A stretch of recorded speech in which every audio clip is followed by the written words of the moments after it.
بسم اللہ الرحمن الرحیم۔ میں Muhammad Arif, chairman centre of Islamic banking and finance بات کر رہا ہوں۔ آج یعنی 9 جنوری کو 6 دن سے جاری کوئٹہ میں جو لواحقین تھے جو ان کو شہید کیا گیا، انہوں نے اپنا دھرنا ختم کر دیا ہے اور اپنے لواحقین جو ان کے شہید ہوئے ہیں ان کو دفنانے کا اعلان کیا ہے۔ اچھا، یہ جو پورا پروسیس چلا ہے، 6 دن وہ 9 کے ڈگری میں بیٹھے رہے، تمام لواحقین، بچے اور ان کی بیوائیں، ان کی بہنیں، ان کی مائیں۔ تو یہ ایک ایسا واقعہ ہے، سانحہ ہے کہ اس میں حکومت مکمل طور پر ہمیں ناکام نظر آتی ہے۔ اچھا، جتنے بھی ان کے وزراء گئے یا وہ اپنا یہ اس کے بلوچستان گورنمنٹ کے یا سینٹرل گورنمنٹ کے، وہ ٹھیک ہے، ہوٹلوں میں بیٹھے رہے، ان سے بات چیت بھی کرتے رہے، لیکن یہ ہے کہ نتیجہ کچھ نہیں تھا۔ ان کا لواحقین کا کہنا یہ تھا کہ وزیر اعظم صاحب خود آئے۔ اب یہ ہے کہ جو وزیر اعظم صاحب اس کا نہ جانے کا، ایک تو انہوں نے کہا کہ یہ مجھے بلیک میلنگ، یہ تمام جو شرکا ہیں بیٹھے ہوئے، یہ مجھے بلیک میل کر رہے تھے۔ اب یہ عجیب سی بات ہے، یعنی اگر فرض کیا کسی کی یہاں ڈیتھ ہو جائے اور ہم سے یہ کہا جائے کہ صاحب سب سے پہلے، اور ہم ان سے ڈیمانڈ کریں کہ پہلے آپ اس کو دفنائیں اور پھر ہم آپ سے آ کر کے تعزیت کریں گے، یہ کہیں اسلام میں نہیں ہے، نہ ریاست مدینہ کے کسی اس میں کنسیپٹ میں ہے۔ آپ کو پہلے دن ہی چلے جانا چاہیے تھا، پہلے دن ہی چلے جانا چاہیے تھا۔ یعنی آپ کو کسی کا سیاست اور یہ سیاسی بیان بازی سے ہٹ کر آپ کو مطلب ہے اس جھگڑے میں پڑنے کی ضرورت ہی نہیں تھی۔ وزیر اعظم کے طور پر آپ کو پہلے دن آپ چلے جاتے تو یہ سارا معاملہ اتنا لمبا نہیں کھنچتا۔ اب اس کے ریزنز کیا ہیں؟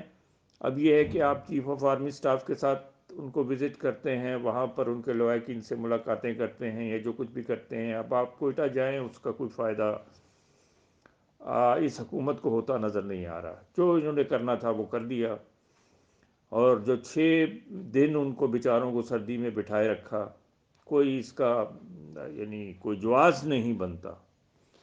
اچھا، اب اسی طریقے سے یہ تو خیر ہمارے ہاں حکومت اسی طرح کھینچی جا رہی ہے جس میں عام آدمی کا نقصان ہو رہا ہے، مہنگائی اور یہ تمام چیزیں۔ اب ان پہ بحث کرنے کا بھی کوئی فائدہ نہیں ہے، کیونکہ یہ حکومت کہتی ہے جی اشاریے تو ہمارے بڑے اچھے جا رہے ہیں، انڈیکیٹرز ہمارے بڑے اچھے جا رہے ہیں، لیکن اب ہم کیا بات کریں؟ یہ تو لوگوں سے پوچھیں آپ جا کر، جو سڑکوں پر گھوم رہے ہیں بغیر نوکریوں کے اور بغیر اس کے، تو کسی خوراک کے، کوئی ان کا ہیلتھ اور کوئی ایجوکیشن کا سلسلہ نہیں ہے۔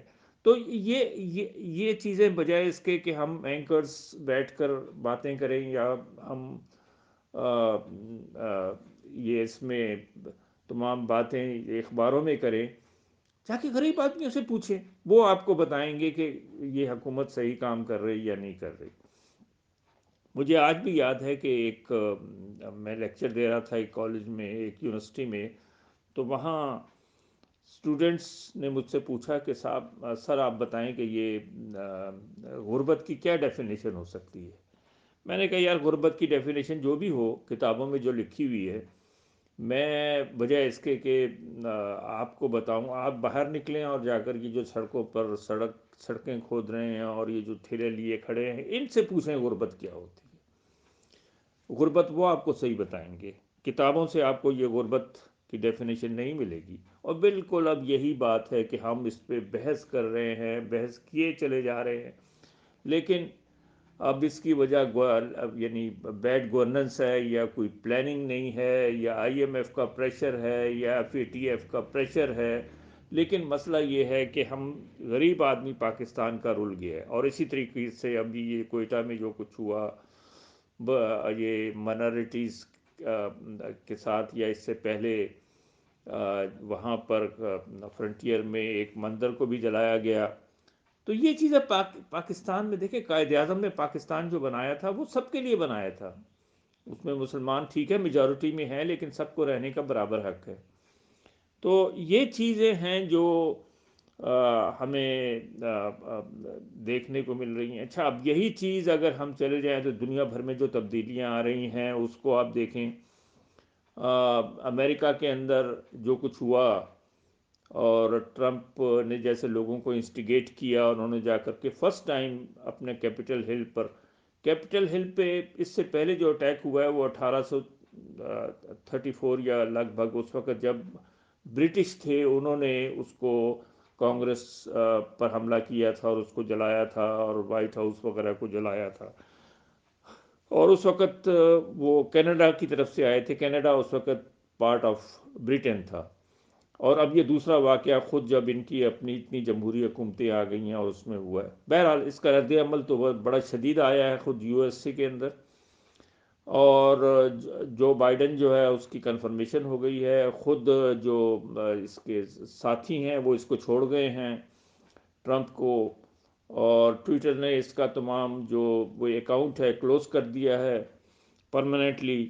اور سب سے بڑی بات یہ ہے کہ جو اس کے لیے تیاری ہو رہی ہے اب، حالانکہ اس میں ہارڈلی میرے خیال 10-12 دن رہ گئے ہیں نئے صدر کے حلف اٹھانے میں، لیکن اس سے پہلے شاید اس کا امپیچمنٹ بھی ہو جائے اور اس کو فارغ کر دیا جائے. تو یہ جو ہے ہو رہا ہے کہ کہیں پہ دنیا بھر میں ہمیں ہوتا نظر آ رہا ہے کہ اس صورتحال میں جب کہ کرونا ہے اور دوسرے مسئلے مسائل ہیں، تو بجائے اس کے کہ اس کو مل کر حل کیا جاتا اور لوگوں کے لیے کچھ کام وام، یعنی جو ہماری تمام معیشت نیچے چلی گئی اس کی کرونا کی وجہ سے اور ایک نئی دنیا ہمیں وجود میں آتی نظر آ رہی ہے، تو بجائے اس کے کہ سب مل کر کام کرتے، کہیں پر ٹرمپ نہ ہمیں نظر آ رہے ہیں، کہیں پہ ہمیں عمران خان نظر آ رہے ہیں.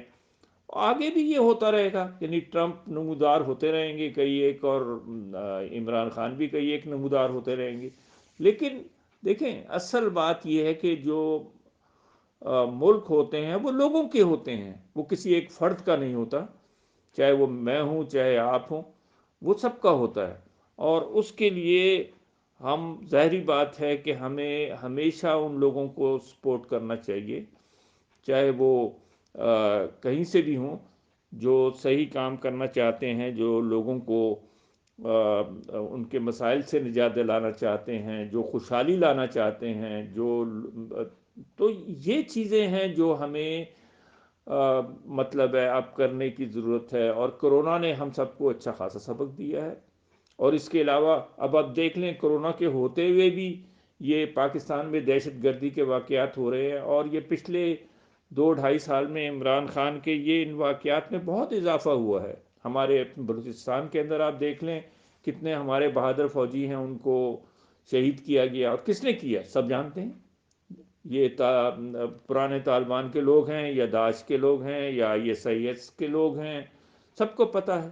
تو اب بات یہ ہے کہ آپ جو ہیں وہ یہ جو دہشت گردی ہے دوبارہ پلٹ کر آئی ہے، جو پچھلے کوئی 4-5 سال میں یہ کچھ ہلکی ہوتی نظر آ رہی تھی، وہ دوبارہ سے اب پلٹ کے آ رہی ہے. اور اس کا کوئی ہمیں حکومت کی طرف سے یا جو بڑی بڑی طاقتیں ہیں ان کی طرف سے کوئی مطلب ایسا کوئی ارینجمنٹ ہوتا نظر ہمیں دکھائی نہیں دے رہا. اچھا، اب اس میں یہ ہے کہ دیکھیں بائیڈن کے آنے سے جو تبدیلیاں، ایک تو بڑی تبدیلی جو پہلے سعودی عرب امید لگائے بیٹھا تھا ٹرمپ سے، وہ اب دم توڑ گئی ہے. اور اس کے نتیجے میں انہوں نے قطر کے ساتھ دوبارہ اپنے تعلقات ریسٹور کر لیے ہیں، اور یہ ایک اچھی ڈیولپمنٹ ہے، پازیٹیو ڈیولپمنٹ ہے. تو مقصد کہنے کا یہ ہے کہ ہر چیز جب اپنی انتہا کو پہنچتی ہے تو اس کے بعد پھر وہ نیچے بھی جاتی ہے. اور یہ بات ہر آدمی کو سمجھنے کی ضرورت ہے، چاہے وہ حکومت میں بیٹھا ہو یا باہر بیٹھا ہو، کہ اگر وہ جو یعنی مطلب غلط کام کرے گا تو وہ لاکھ اس کی تعویلیں دیتا رہے، لیکن اس کا ری ایکشن آئے گا، اور اس ری ایکشن کے نتیجے میں اس کو وہ جانا پڑے گا. تو یہ چیزیں ہیں جو اب ڈیولپمنٹس ہو رہی ہیں.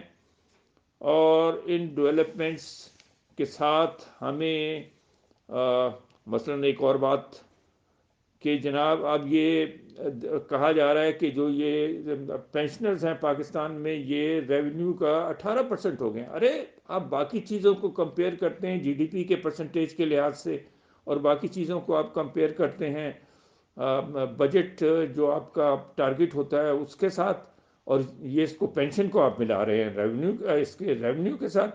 ریونیو تو پاکستان کا کبھی بھی اپ ٹو دا مارک نہیں رہا، اور اب بھی نہیں رہے گا، اور 2-3 ٹریلین کا خسارہ اس سال بھی ہمیں نظر آ رہا ہے۔ تو مقصد میرا کہنے کا یہ ہے کہ یہ جو غلط قسم کی تعویلیں دینے والے لوگ ہیں اور غلط قسم کی تعویلیں دے کر صورتحال کو الجھاتے ہیں، ان کو یہ سمجھنا چاہیے کہ ہر ایک کا وقت آنے والا ہوتا ہے، اور ہر ایک کا وقت آ سکتا ہے۔ تو اس لیے خدا کے واسطے اپنے آپ کو اپنی حد تک رکھو، اور لوگوں کے لیے مشکلات پیدا نہیں کرو، بلکہ ان کے لیے آسانیاں پیدا کرو۔ شکریہ۔